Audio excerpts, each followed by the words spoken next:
میرا سوال یہ ہے کہ عقیقہ جو بچوں کا کرتے ہیں تو وہ کب کر سکتے ہیں، اور یہ عقیقہ کب تک یعنی کس عمر تک کیا جا سکتا ہے؟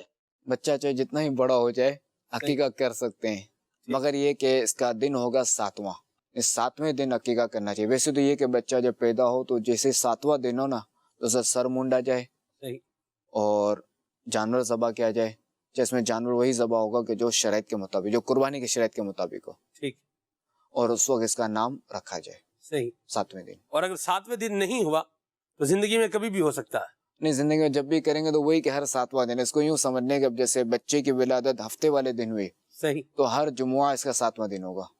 ٹھیک ہے، بچے کی ولادت جو ہے وہ منگل والے دن ہوئی تو ہر پیر شریف اس کا 7واں دن ہوگا۔ 7واں دن ہوگا، صحیح البتہ یہ جیسے وہ عید قربہ آ گئی جی، تو اس دن بھی کر سکتے ہیں، جانور میں حصہ بھی ڈال سکتے ہیں۔ خاتم النبیین صلی اللہ تعالی علیہ وآلہ وسلم کا فرمان ہے کہ لڑکا اپنے عقیقے کے بدلے رہن رکھا ہوا ہے، 7ویں روز اس کی طرف سے جانور ذبح کیا جائے، نام رکھا جائے اور اسے سر مونڈا جائے۔